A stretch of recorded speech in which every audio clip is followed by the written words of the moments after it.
यह सफेद बालों वाला बूढ़ा आदमी कोई और नहीं बल्कि नारुतो है, उसके युग का 7वां होकागे। उस लड़ाई में जिसमें ओत्सुत्सुकी कबीले के देवता से सामना हुआ था, पूरा शिनोबी विश्व पूरी तरह नष्ट हो गया। मरने से पहले सास्के ने बेहोश नारुतो को एक सुरक्षित जगह पर पहुंचा दिया। जब नारुतो जागा तब तक शिनोबी विश्व पहले ही एक बंजर भूमि बन चुका था। नारुतो केवल घुटनों के बल बैठकर कड़वा रो सकता था, लगभग अपनी सारी आंखों के आंसू बहा चुका था। उसने दुश्मन से बदला लेने के बारे में भी सोचा था, लेकिन समय बीतने के साथ अब अपने बुजुर्ग वर्षों में वह पहले ही असहाय हो चुका था। नारुतो एक बार फिर अपने साथियों की कब्रों के सामने बैठा गहरे दुख में डूब गया। उसने आह भरी, काश वह समय को पीछे मोड़ सकता। उसने कसम खाई कि वह उस कबीले के बराबर ताकत हासिल करने के लिए कुछ भी करेगा। अपने साथियों के प्रति पछतावे और माफी से भरे दिल के साथ वृद्ध नारुतो ने हमेशा के लिए अपनी आंखें बंद कर ली, लेकिन उसकी आत्मा गायब नहीं हुई। इसके बजाय वह एक सफेद स्थान पर प्रकट हुआ, जहाँ उसका रूप फिर से युवा था। उसके सामने एक विशाल सुनहरी चक्र तैर रहा था। नारुतो ने हैरानी और विस्मय से घूरा, सोचते हुए कि क्या यह स्वर्ग है। उसने सुनहरी चक्र की ओर हाथ बढ़ाया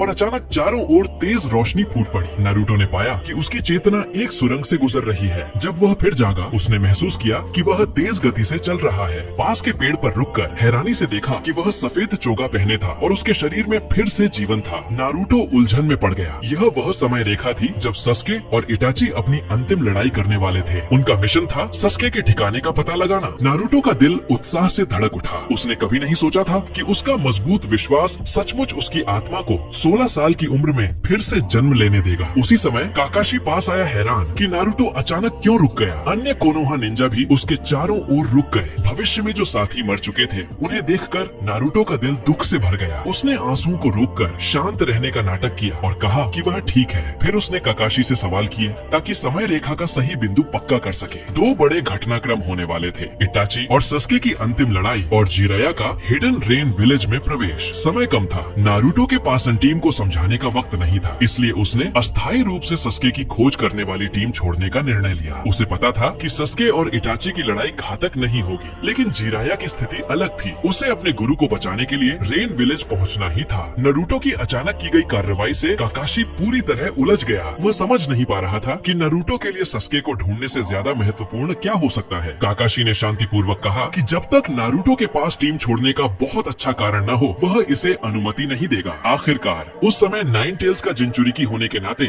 नारुतो अकात्सुकी का मुख्य लक्ष्य था। उसे अकेले जाने देना बेहद खतरनाक था, लेकिन नारुतो ने पहले ही अंदाजा लगा लिया था कि सावधान काकाशी उसे इतनी आसानी से नहीं जाने देगा। बातचीत के दौरान उसने गुप्त रूप से नेचुरल एनर्जी अवशोषित करना शुरू कर दिया। अब जब वह पुनर्जन्म ले चुका था, कई जुत्सु पहले से ही उसकी स्मृति में गहराई से अंकित थे, तो उन्हें फिर से अभ्यास करने की आवश्यकता नहीं थी। उसे यह भी पता था कि यदि वह भविष्य से आने की सच्चाई बताता तो भी कोई उस पर आसानी से विश्वास नहीं करता। इसलिए नारुतो ने जबरदस्ती निकलने का फैसला किया। काकाशी ने नारुतो के अजीब व्यवहार को देखा और तुरंत यामाटो से 4 पिलर प्रिजन का उपयोग कर उसे फंसाने को कहा। लेकिन अचानक नारुतो की आंखों के किनारे सेज मोड के नारंगी निशान दिखाई देने लगे। काकाशी तुरंत समझ गया कि यह जिराया का सेज मोड है और हैरानी से पूछा कि नारुतो ने यह कब सीखा। नारुतो ने सिर झुकाकर सबको माफी मांगी, कहा कि उसके पास कुछ जरूरी काम है और उसे पहले जाना होगा, बाकी बाद में सब समझाएगा। इतना कहकर उसने पल भर में 4 पिलर प्रिजन तोड़ दिया और बॉडी फ्लिकर से गायब हो गया। यामाटो उसका पीछा करने ही वाला था कि काकाशी ने उसे रोक दिया। नारुतो को जितना वह जानता था उसके हिसाब से यह मानना मुश्किल नहीं था कि उसके पास कोई ठोस कारण है और अभी सेज मोड में उसे रोकना किसी के लिए भी असंभव था। काकाशी ने सबको सस्के की खोज जारी रखने का आदेश दिया, जबकि साई को अपनी सुपर बीस्ट इमिटेटिंग ड्राइंग से यह जानकारी त्सुनाडे तक पहुंचाने को कहा। टीम से निकलने के बाद नारुतो एक ऊंचे स्थान पर रुका और सेज परसेप्शन से चारों ओर सब कुछ महसूस किया। 3 बजे की दिशा में टीम ताका था, जबकि 6 बजे इटाची। हालांकि नारुतो सस्के को देखने के लिए उत्सुक था, लेकिन यह सही समय नहीं था। वह 6 बजे की ओर मुड़ गया। उसे इटाची से उचिहा शिसुई की आंख लड़ाई से पहले प्राप्त करनी थी। नारुतो को इटाची के प्रति गहरा सम्मान था। पिछली जिंदगी में होकागे बनने के बाद वह और बेहतर समझ गया था कि इटाची ने कोनोहा की शांति के लिए कितनी बलिदान दिए। कुछ ही देर में उसने जंगल में इटाची को ढूंढ लिया। इटाची हैरान हुआ कि नारुतो खुद उससे मिलने आया है। नारुतो चाहता था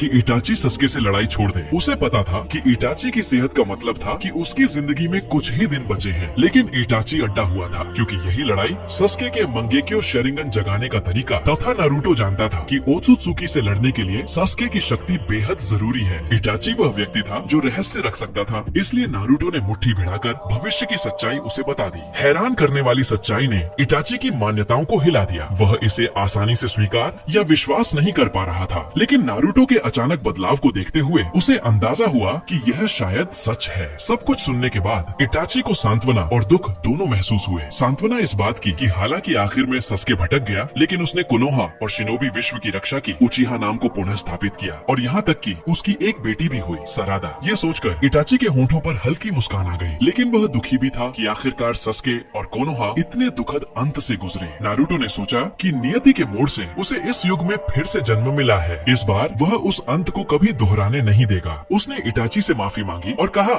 कि वह भाइयों की अंतिम लड़ाई रोकना नहीं चाहता। इटाची ने उसकी मंशा समझ ली। यह लड़ाई सस्के की वृद्धि में सबसे अहम मोड़ थी। भले ही नारुतो कोशिश करता, इटाची फिर भी इस लड़ाई पर अड्डा रहता। जैसा पिछली जिंदगी में हुआ था, उसने शिसुई की आंख नारुतो को सौंपी और भविष्य में सस्के को भी उसकी जिम्मेदारी दी। फिर वह अकेला उचिहा हाइडआउट लौट गया ताकि लड़ाई का इंतजार कर सके। हालांकि नारुतो अनिच्छुक था, लेकिन अब उसकी सबसे बड़ी प्राथमिकता अपने गुरु जिराया को बचाना थी। उसने शिसुई की आंख वाली कोवा एक स्क्रॉल में सील की और हिडन रेन विलेज की ओर दौड़ पड़ा। कुछ घंटों बाद जिराया और पेन की लड़ाई चरम पर पहुंची। पर्याप्त जानकारी न होने के कारण जिराया अचानक जुरान पाथ से घिर गया और उसका एक हाथ खो बैठा। पेन ने आकाश और पानी दोनों से जिराया पर हमला किया, उसे खत्म करने ही वाला था। निर्णायक क्षण पर नारुतो अचानक आ गया और रसेंगान से उस जुरान पाथ को नष्ट कर दिया। जिराया और फुकासाकु उसकी परछाई देखकर हैरान रह गए, सोचते हुए कि मानो मिनाटो लौट आया हो। टेंडो चकित रह गया कि जिराया को मदद मिल गई है। उसने पलटवार करने की कोशिश की, लेकिन तब तक नारुतो का रसेन शुरिकेन उसकी ओर उड़ चुका था। घूमते हुए घने चक्र को देखकर टेंडो ने इसे हल्के में लेने की हिम्मत नहीं की और शिनरा टेंसी से उसे रोकने की कोशिश की। इस मौके का फायदा उठाकर नारुतो ने जिराया को सुरक्षित जगह पर पहुंचा दिया। जिराया ने हैरानी से नारुतो का नाम पुकारा, पूछा कि वह यहाँ क्यों आया है और उसे भाग जाने को कहा, क्योंकि पेन ऐसा नहीं था जिससे नारुतो अकेले निपट सके। इस समय नारुतो की आंखों से आंसू रुक ही नहीं रहे थे। इस बार वह आखिरकार सही समय पर पहुंच गया था। उसने मुड़कर आत्मविश्वास से मुस्कुराते हुए कहा, चिंता मत करो मास्टर, बाकी मुझ पर छोड़ दो। सब्सक्राइब टू चैनल पार्ट 2 के लिए कमेंट करो।